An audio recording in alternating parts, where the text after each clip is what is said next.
This podcast is sponsored by FearFit. FearFit is a UK and Australia-based brand that provide high-quality weight vests and training apparel built for performance, heavily focused on mindset and building an inspiring and motivating culture with athletes from all around the world who share their story and make you believe that anything is possible. You can get money off using discount code PLUGSGOLF10 at www.fearfit.com.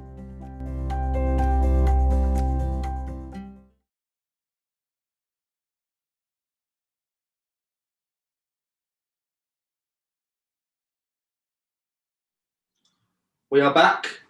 We're away for another one. This will be the first of our second year of doing the podcast. Yeah. Clean slate, episode 1, season 3. I don't know. Now it's not, but you know. Well, yeah, no, I know where you're going with it. Now, what we were going to try and do is start this second year off right with better audio quality. Yeah. Because you made yourself feel sick, didn't you? Felt sick. Honestly, it was awful. And how did you do that? I listened to Golf Cart Conversations episode with us. Featuring us, yeah. It just sounded like we were shouting. So I'm sorry if you guys feel that too. We just sounded appalling. Yeah. Truth be told. Yeah, I mean, they've got a professional setup and we were just two tipsy Englishmen. Yeah. Shouting about football. Yeah, it just didn't. I got about 8 seconds into our bit talking me, and I got a lot better with listening to myself. I'll tell you what, I really liked their intro into it, which made a lot of sense. Yeah, very good idea. Yeah. Their sort of style of how they're running that sort of series of podcasts. Yeah, if you want to know what we're talking about, go over and listen to it. Because it was a good conversation. Yeah, the conversation's good. The audio quality's bad, and that's purely our fault. Yeah, it's our fault, and we don't like listening to our episodes back at the best of times. So yeah, like I say, I've got better over the last year with that. I quite like going back to listen to older episodes because they do make me laugh. Yeah. The start of the interns episode. Yeah, in series 1, it's a classic. That's a fun. Recorded about 8 or 9 times. That. Yeah, that got silly very quick. We don't have that anymore, really. The silliness. We're a professional. No, it's a lot of silliness, but the multiple takes. Yeah, go with it. Yeah, we run with it. It was very much the first sort of 10, 12 episodes. We were a little bit more conscious, or maybe rightly so. The content. Something we spoke about in the episode with Golf Cart Conversations. Yeah. Sort of putting yourself out there for everyone to sort of. You're putting yourself out there and just saying, here's what we've done. It's for the world. And now I think we're just less conscious of that. I think it's more just we enjoy it. So if you don't, then don't listen. No, but if you don't enjoy it, doesn't mean your friends won't. So let them know about it first. Then you can have a conversation. They might be able to sway you. Yeah, persuade you that it's better than you think it is. And then if they don't, ultimately, you can go and listen to a different podcast. But plenty of them out there. Yeah. Like I say, we enjoy it. So. Millions. But a little bit of a new setup for the YouTube viewers here. Yeah, it was a late decision to change it around, but I quite like it. Yeah, I like it. It's good. What you can see is our drinks are a bit more visible. Yeah. So, George, what are you drinking to do the... I've still got the leftovers of them Pilsners, the Berliner Pilsners, brewed in Berlin. What about yourself? I've got a limited edition tropical mixed fruit Copperberg, which is quite tasty. Yeah. Now, what we haven't got is the weather to go with that fruity drink. It is pretty darn miserable. Bank holiday Monday. Bank holiday, but this first bank holiday is usually stunning weather. Yeah, that's what you hope. Proper golfing weather. Of it, yeah. This is miserable. Speaking of golfing weather, I think we got the best of the golfing weather on Saturday. 100%. We played at 9:30. We played 9 holes at Bayview. Just a little knockabout.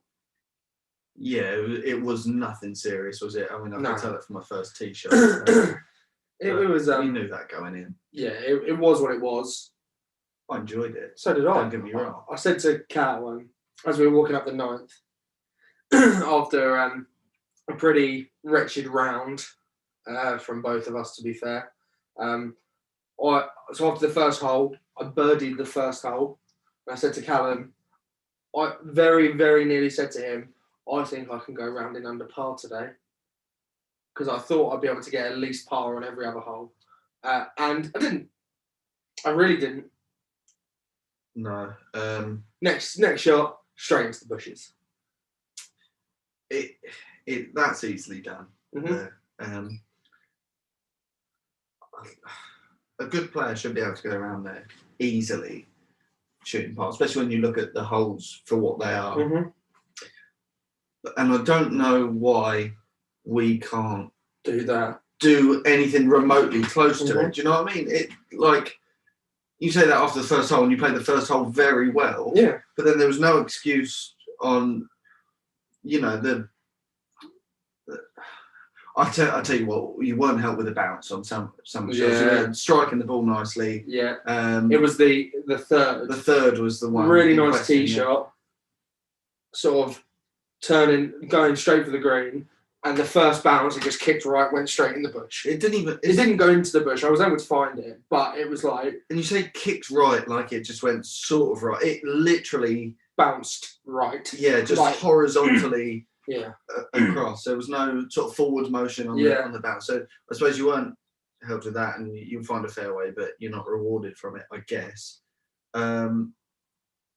But there was a couple of nice shots each in the round, wasn't there? So yeah.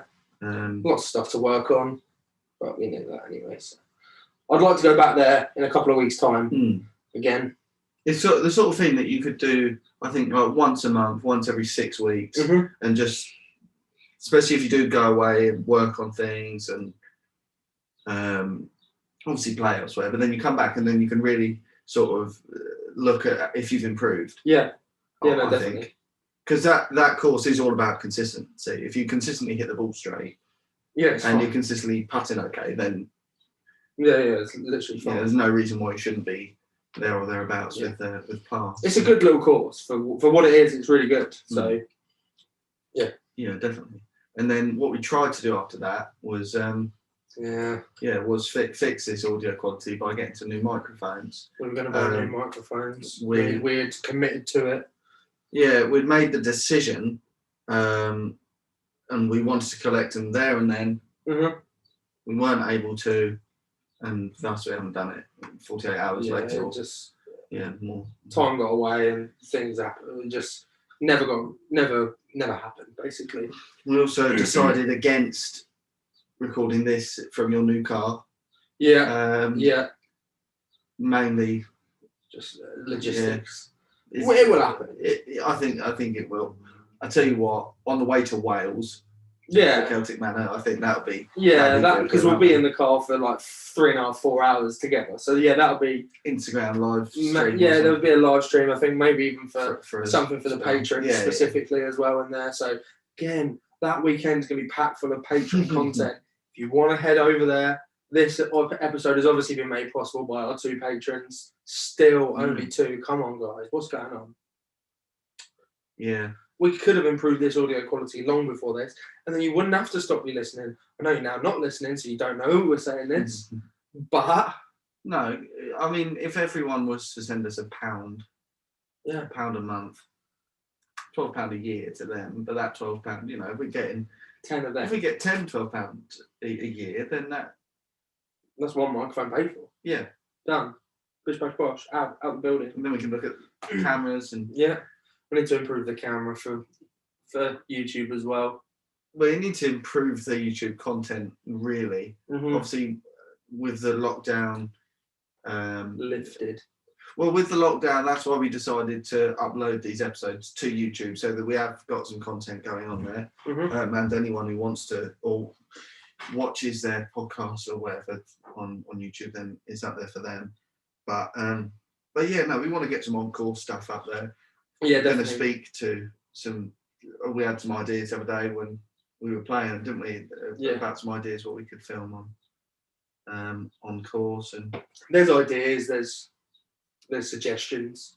We looked at better editing software. Yeah, we have looked at better editing And if we software. had more patrons, we can afford a device that we can get that software on. And then edit the software. It all rolls back to you guys. Unfortunately, we want to be doing this.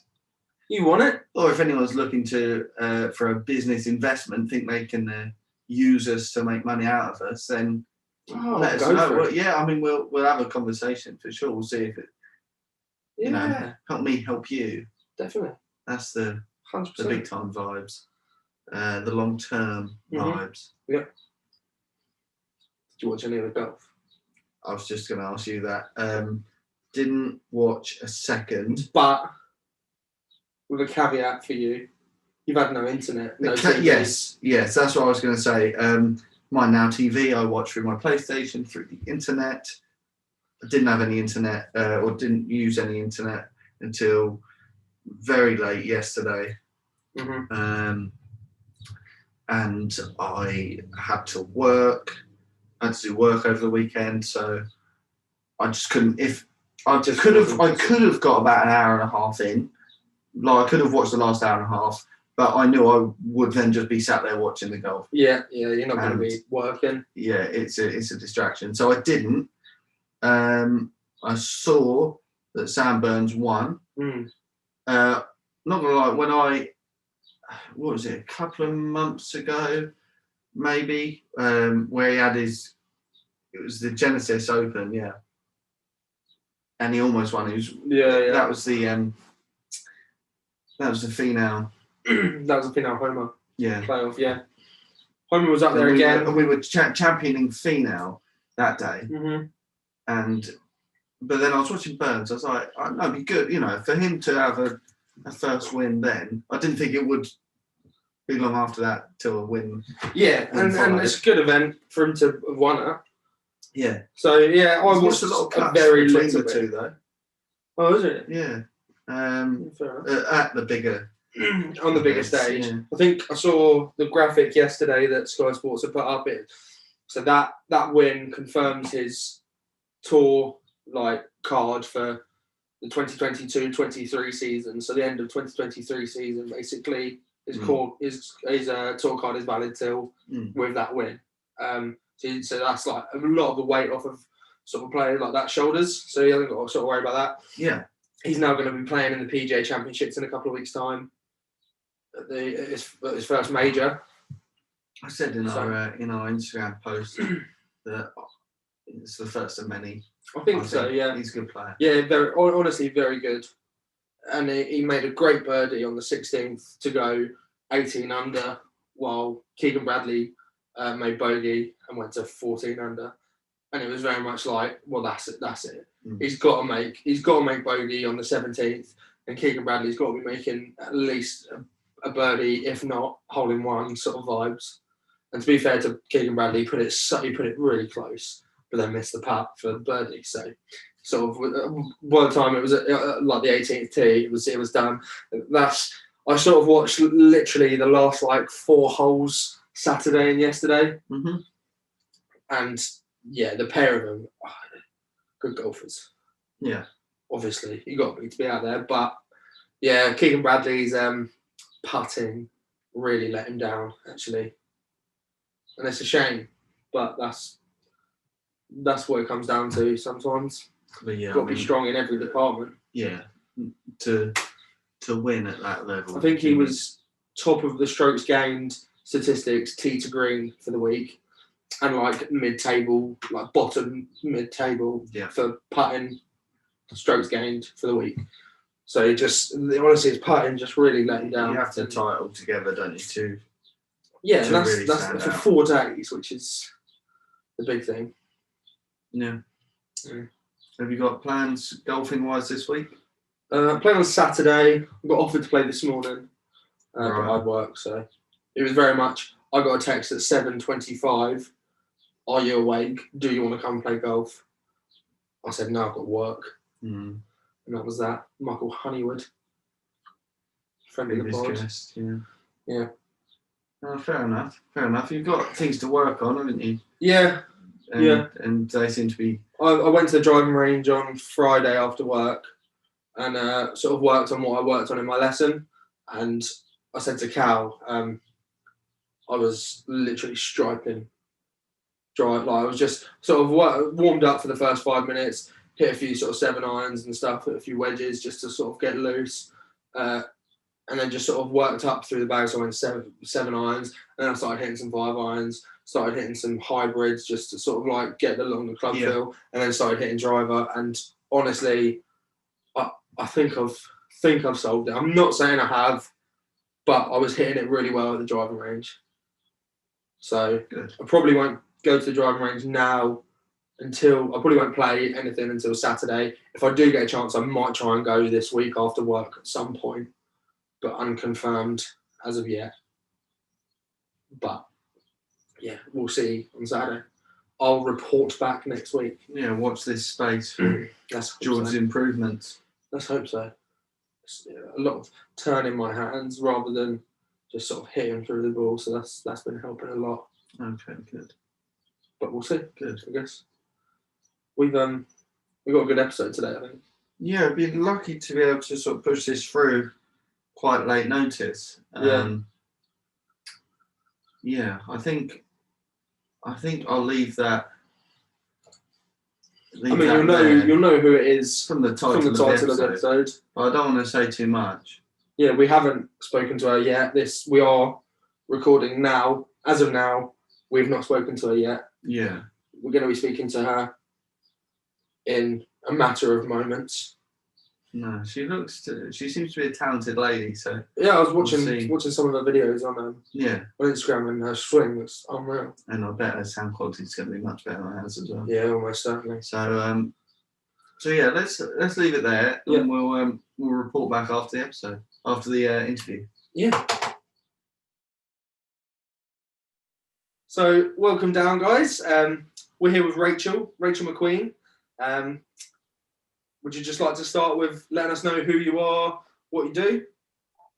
Yeah, of course. So my name is Rachael McQueen. I'm from Scotland, as you can probably tell, and grew up playing golf in Troon. And I hate the word influencer, so I will call myself a full-time content creator and professional golfer. We'll go with that. The long-winded job title. Very nice. How long have you been looking at the sort of content creating? So how long have you been doing that for? So I turned pro in 2013, and I was out in America, and I was kind of playing like Monday qualifiers and the occasional event and coaching out there. And then when I moved back to Scotland, I tried for the European tour, and it's very expensive. So I knew I needed sponsors, and that's when I was like, okay, well, let's try and tap into this Instagram a little bit more, and maybe a little bit of YouTube. And yeah, it just kind of snowballed, I guess, from there. So that was about 2015. Okay. So for a really long time, which I think a lot of people don't realize. They kind of just think I kind of came out of nowhere, which is not the case. I've been doing content and stuff for a really long time, but with the content I was creating, it basically verged into me being able to get full-time roles. So I was working for Golf Breaks with their content. I obviously did a little bit with Skechers, and then I moved back and I was doing it for a sports scholarship agency. And then I just thought, let's go for it. Let's launch my own business and let's do this full time. There's no time like the present, and just thought, let's go for it. Yeah, nice. That was sort of the perfect time to get into it, wasn't it? That I think any later than that as well, there's just so much out there now, isn't there? Yeah. It's a struggle setting up your own thing. So yeah, fair play to you. Definitely. You've got quite a following on Instagram. I think you're about 20,000, is it, on Instagram at the moment? Yeah, I just hit 20k the other day. So my sister was like, are you gonna do a post and announce it? And I was like, no, that feels a little bit too cheesy. I was like, when I hit 50k, that's when I'll make the song and dance about it. But yeah, it's obviously Instagram's my main one. My goal is to hit 5k on YouTube. I'm over the 3,000 mark, like 3.5. Twitter, I'm not too sure how many I've got on Twitter. I think it's just under 6,000. And then I don't know about Facebook. I just kind of use that as like a place to post my YouTube videos. It's kind of a holder. But yeah, it's a very strange world, and obviously I've been involved in it for a really long time. And I just thought, let's try and see where I can pave my way, because like as you said, there's so many female golfers especially that are doing the kind of content creation side of things now, and then obviously you've got really big competition on the male side that you're competing against, so it's just trying to find where you fit and what you're trying to do, what your niche is. Yeah, definitely.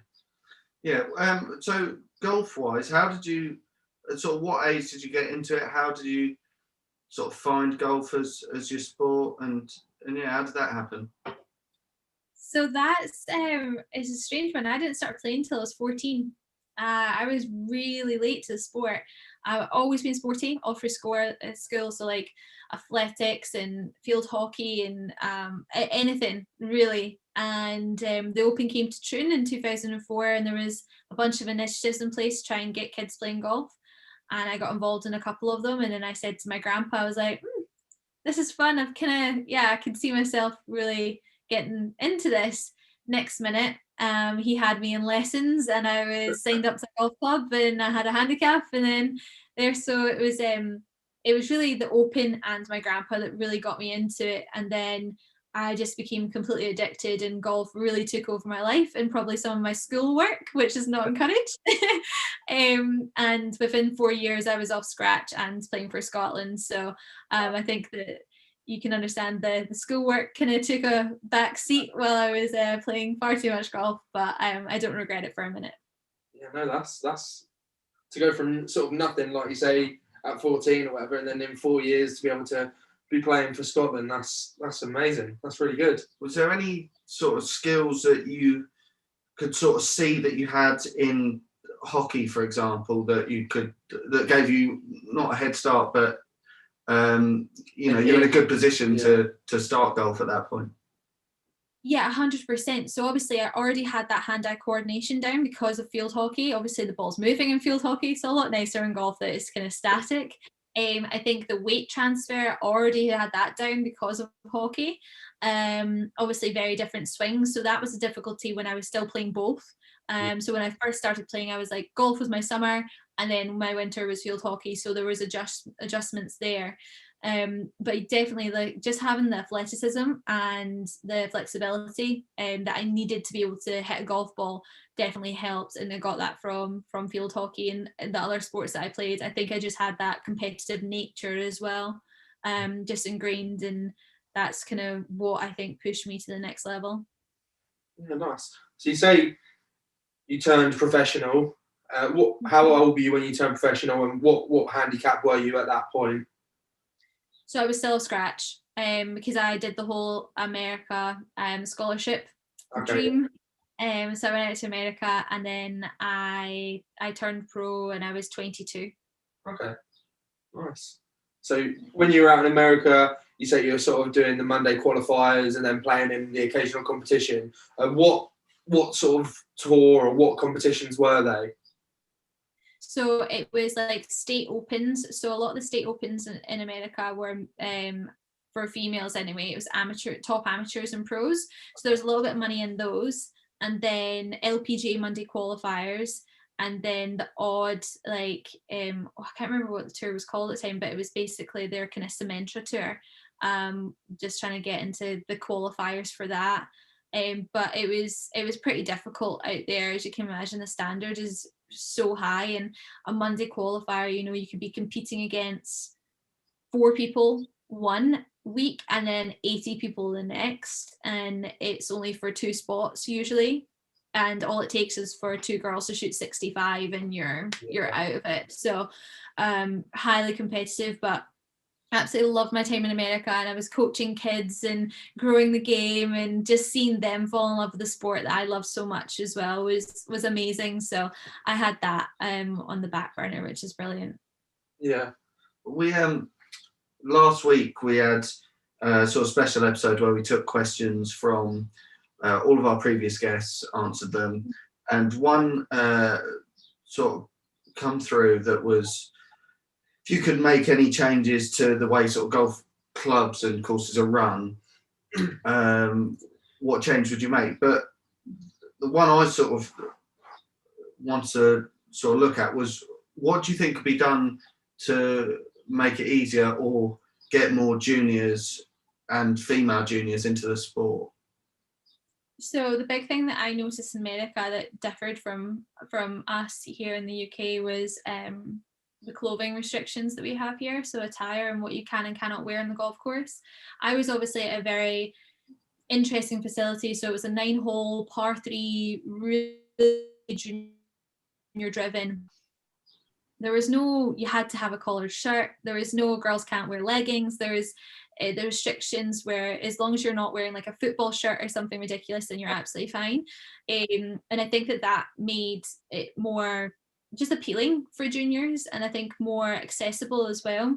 Yeah. And I think that having, like, when I was in America, golf clothing for females took a whole different level because of Paula Creamer, Michelle Wee, and all these kind of young females that were wearing this really cool stuff on the golf course. So whenever I was teaching, I was obviously wearing that stuff, and there is like times where, you know, the brother was coming for a lesson, but then the sister would see me and see what I was wearing and seen that like golf is cool, like there's a young female that is playing, and that almost encouraged a lot of sisters and wives and so forth to get lessons with me, which was brilliant.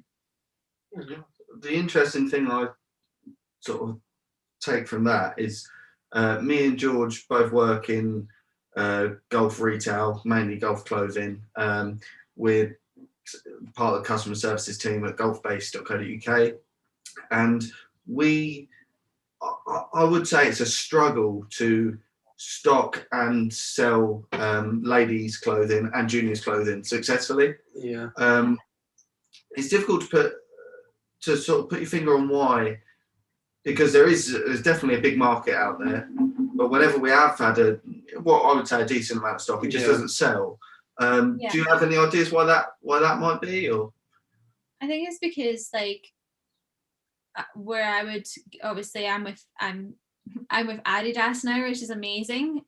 So I get sent my stuff, but when I was trying to like source clothing, it was online, and it was like tennis skirts and some like, but I was getting it from directly online, opposed to going into a pro shop, because I just knew that pro shops just wouldn't stock, and if they did stock, they rarely stocked my size, because the average female size, I'm not sure, I think it's like a 14, so medium large, and like I'm an extra small, so whenever people would get women's golf clothing, they would obviously have like only a couple of my size, and they would have more of what the average is, which makes sense, obviously. But it was difficult to source it from an actual pro shop. It was just a lot easier to try and find it online. Yeah, definitely. Yeah, because we're an online business, so quite large over here, to be fair now. But yeah, it's just not something that, I don't know, that we have a lot of customers that will message us about certain items and getting products in, and juniors is, you know, a whole different. Yeah. I don't know why we. I don't know what we can do, because we've stocked items in the past. They just don't find a. But that's maybe. Avenue. But maybe that's, people don't know.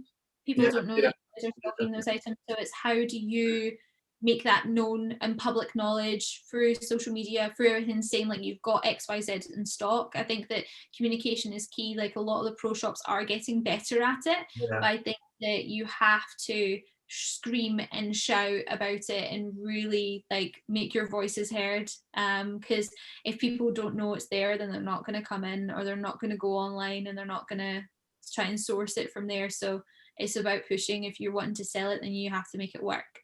Yeah, definitely. We were big advocates of getting us on social media, weren't we? And it's only just happened sort of recently where I've been able to spend time on it. So And it's some sort of energy, sort of putting a lot of our own time sort of into pushing that social media side of things.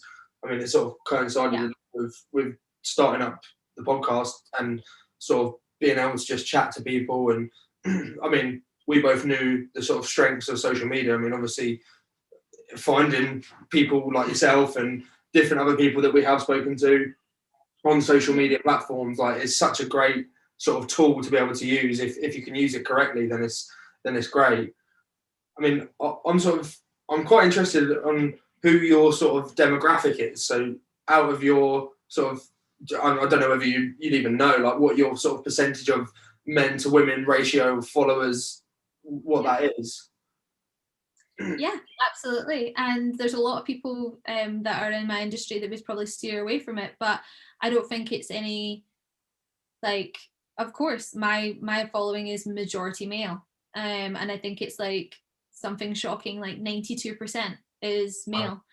And like, obviously it'd be great if more women followed me, but that's, I guess, not my market.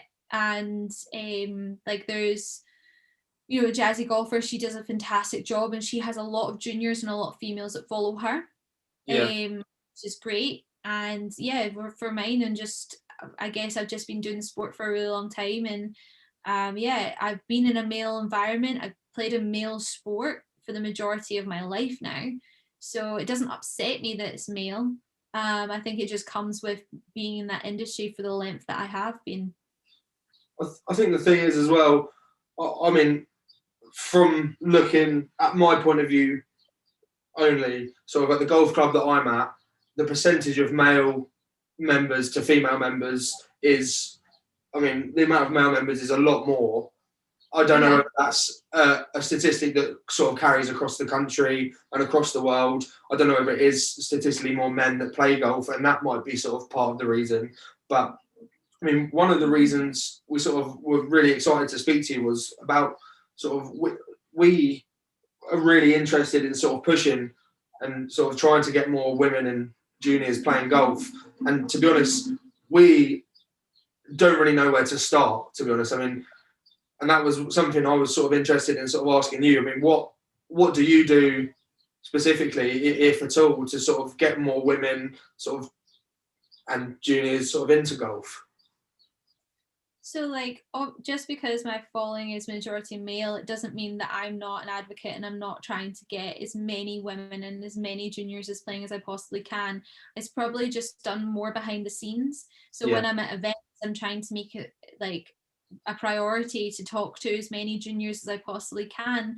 So usually every year I'd be doing the Scottish Golf Show, and there I was like usually like doing a bit of coaching and helping junior golf there and encouraging it. And then obviously I've had a few people that have reached out to me, especially girls that are considering the scholarship route. So more privately, I'd probably say, like, obviously on my Instagram, I'm trying my best to, you know, showcase that golf is cool and that I'm a young female and I play and I'm addicted to it. And I think there's a few girlfriends of mine that would never pick up a club but have, because of like the facilities like Top Golf and various things. But yeah, like it's a shame, but I think that we're heading in the right direction. We've got a long way to go, but there are more women playing golf now, and I feel as if it's just the retention is the difficult part. So it's making sure that girls have, when they come to junior programs, they've got their girl group like I did. I had there was like 3 of us that always played, and we always played with the boys as well, but because of those we went to junior opens and the Scottish Open and all these different like events together, and grew up playing in our county team and, you know, the Scotland team and stuff. So we had that little group, whereas I think boys are a little bit more individual. They're okay with not having that group around them, whereas girls, what happens, they come to an age where they're like, oh well, there's other things that are going to kind of take their interest away, unfortunately. And I think that's what you see. But some of those girls now are taking back up the sport now that they've got careers and they're kind of settling down and they're wanting a sport that can get them back outside. So I wish I had the secret sauce and I could just say to everybody, this is exactly how we do it. But my grandpa tried when I was 3 years old, like gave me a little chop down club, and I was too busy interested in being a princess. No, thank you. Boys play golf. So, but he never gave up, and 11 years later, I took up the sport. So, but golf is in a good place. I think that we focus on that there's not enough juniors and there's not enough members, and there's like, this is what's wrong with the sport, and that really annoys me, especially in social media. Everybody's so quick to shoot golf down and say everything that we're doing wrong, whereas we're trying to do more. And I think that those things need to be shouted about as well. And like the clubs that have increased their memberships, the clubs that are the Ladies Love Golf program, like all this kind of stuff, like those are the things that will encourage more people to go to clubs and pick up the sport. Well, it's one of the most, if not the most inclusive sports, isn't it? When you with gender, age, body type, stuff like that, anyone can. Handicap as well. Anyone can play with anyone, and 28 handicapper can play against a scratch player and still have a competitive match against each. It's the only sport where that is sort of possible, where 2-3 different abilities can all play the same game and still be competitive with each other.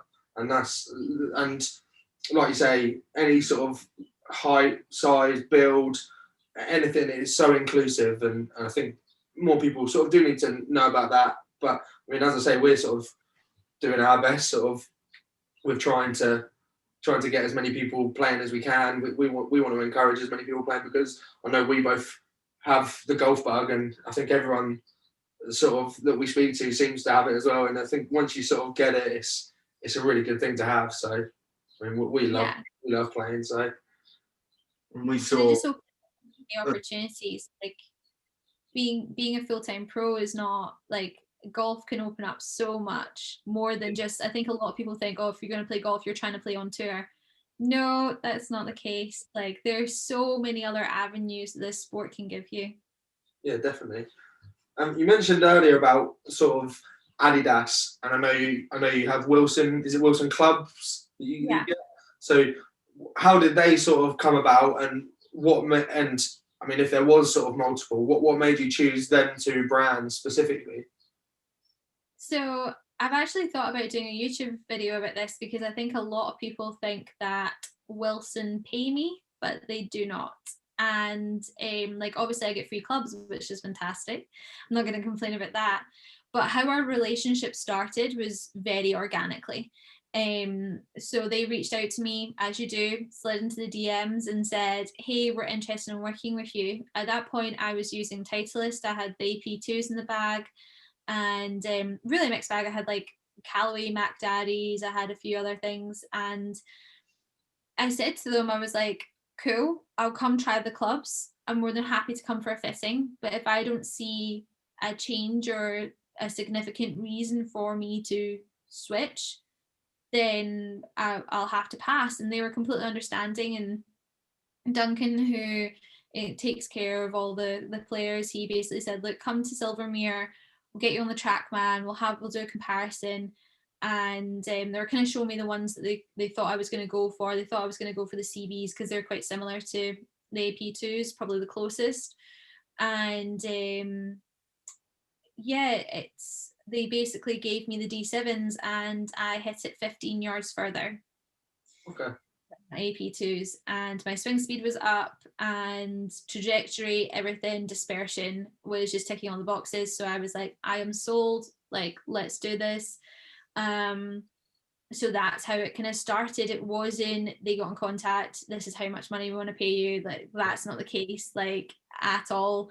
I don't have like that kind of relationship with them, but I have fallen in love with the clubs. I've fallen in love with Team Wilson. They don't treat me like a number. They treat me like an athlete. They treat me like any of the other people that they take care of. Part of the team, yeah, completely. And I think that if I was with a different brand, I wouldn't have that at all, and they're amazing. And I obviously recently had my new fitting for my new set of irons, but I've been with them for 2 years. I don't plan on going anywhere else. I think a few people have said, you know, why don't you go like open up and you can work with other brands? But Wilson have been so good to me and so supportive of what I do. And then when I decided to go full time at this, they could not have been more excited. So their clubs are coming along so much. Like the D9 driver is phenomenal, and for the price it is as well. Like I've been recommending it to a lot of people that aren't willing to, you know, fork out the £400-500 for the brand new Callaway TaylorMades or whatever. So their equipment is getting a lot better and back to how it used to be. And they're just an amazing team to work with, and I love it. Yeah, no, it's not something I've ever sort of thought about, Wilson clubs, to be perfectly honest. I mean, I think when I sort of had my first sort of proper set, my hand down from my grandpa, I think there was like a Wilson 60-degree lob wedge, and that was my sort of only experience with Wilson clubs sort of ever. I mean, I used to really like that, but yeah. They don't often enter the conversation, I don't know, maybe at our level and at retail level, with Titleist, TaylorMade, Callaway, Cobra, Mizuno being the sort of top 5 from what we've seen and the people we spoke to so far. So yeah, that's interesting to hear that. Have you tried a lot of other manufacturers before the Titleist? Because like that 15 yards, that's a big improvement. So is that not something you'd seen before the Mizuno fitting? Wilson. No. Wilson, sorry. Yeah, so I'd tried other clubs. I tried, like, before AP2s, I had Callaway, I think it was X22s in the bag. And I'd never seen a significant jump like that, and the dispersion as well, and the control that I had. And like before that, I had the AP2s, and then I can't remember what driver it was at the time. It was a Titleist driver. And then I had a Steelhead Big Bertha 3-wood that was the oldest thing you'll ever see in your life, but that thing pinged, and it only took me till last year. Wilson were like, we need to get that out of your bag. Like, can we please give you a new 3-wood? And I was like, no. I like absolutely love that Steelhead. I've still got it somewhere. Might sneak it in something. And I love that club. So for me, I'm very much a person that's set in their ways, because I'm such a field golfer too. So I knew that moving to another brand or just changing my clubs in general would be big. The one thing that they haven't been able to change is my putter. I've got this like custom Odyssey white hot mallet head that I've had since I was 18. And putting's the best part of my game, and that putter is not going anywhere until they can produce a putter that is as good as that one. But the other thing that they've brought out recently that has changed the game for me with them is the ball. So when I originally started with them, I was using the FG Tour, which was okay, but as part of my contract, I had to use the ball. And before that, I was using a Pro VX, and it was okay. It was a little bit softer, so a little bit more like a Pro V, but I didn't really feel as if I had the same control. But they've brought out this new ball called the Staff model, and like Paul Laurie's using it. I think all his sons are using it now as well. It's the main sponsor of the Tartan Tour. A lot of the players are now using it because they've used it during the events and they fall in love with it. But for me, it's the best golf ball I've ever used, and it's the closest I've ever found to an X. Pro VX, and it's a great golf ball. Are they sold sort of most places, or because it's not something that we've got? Yeah, so I'm pretty sure I'd need to double check exactly where they are, but they've just kind of they should be available like American Golf and like all those places, and I'm sure you can get them online. But yeah, the Staff model golf ball is a great golf ball. Do you know if they're priced similarly to the Pro Vs, or they're cheaper? Yeah. Yeah. So there's another thing for. That's another positive. Yeah, Yeah. definitely. Very nice. Yeah. Very nice. And sort of lastly, in this sort of segment, where do you want, sort of where are you sort of looking for your career to go? Where do you want to be in 5 years? God, it's crazy. Someone asked me that the other day and I was like floored. I was like, I don't know really. Because obviously I just launched like my media business 2 months ago now, my own boss. Woo. And like doing full-time content creation. I don't know. I'm very much living in the moment right now, and I'm loving every minute of it. I'm very thankful for the clients that I have on board with me helping with the social media management and helping them grow their engagement, and also helping grow the game because they're golf clients too.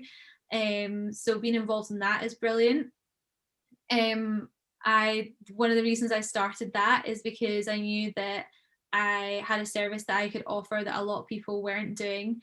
And also in 5 years' time, hopefully I'm doing less of in front of the camera stuff and maybe settling down. And I thought, that's when my media business up and take over from the kind of content creation that I do in front of the camera and doing more behind the camera stuff. So who knows where I'll be in 5 years' time, but right now I am absolutely loving doing this. And yeah, just I can't wait to see where I'm going to be in 3 months' time, never mind 5 years. Nice. Yeah, that's brilliant. Where are you currently playing at the moment? All over. So I have a really good relationship at Mearns Range. So I practice there. Rowling Castle, they're really good to me. I have a membership at Panmure. So obviously now restrictions have lifted. I can't wait to go through there. But I'm travelling up to Aberdeen tomorrow, and I'm playing Cruden Bay and Newborough. And then I've got a round at Murray's Hall coming up, Raffle Park. So like it's all go. Oh, Kearney State at the end of the month, I think. Yeah, that one. Yeah. So are you still sort of officially sort of professional, or have you got a current handicap, or? No, I'm still a professional golfer. And I worked bloody hard to get that title. So as much as I'm not competing as much as I used to, I don't plan on giving it up anytime soon. A lot of people ask and say, like, are you going to get your amateur status back? But if I got my amateur status back, what am I going to do? Go play in like the Scottish stroke playing? Yeah. I was like, no, I'd much rather keep so I'm working with a new coach. I've got the competitive bug back, and I'm not saying that I won't compete in tournaments this year. Oh, nice. Very nice. Very nice. Well, very good chat with Rachel. Unfortunately, it seems as though the quickfire questions segment didn't save. Yeah, that was really good though. The initial chat was very good. The quickfire questions second part was really good, but the quickfire questions haven't saved the computer for some reason. Oh, miserable now. Yeah, it's not a good way to end, but the first part of the chat was really good. I mean, obviously, on that final part with the quickfire questions, we did sign off and thank Rachel, obviously, and for coming on. She also did sort of let everyone know where you can find her, but that's all on everywhere. She said is Rachael McQueen. So there will be links sort of in the bio or in the description. Sorry, but yeah, a bit of a disappointing end to a really good chat with Rachel, but definitely. Hopefully, it's not the last time we speak to her. Hopefully, we can definitely speak to her again. But yeah, no, I'm not gonna lie. I don't know what's happened. No, what's happened there, and that's that for another week. Well, everyone knows where to find us. So thanks for listening, guys. We'll be back next week.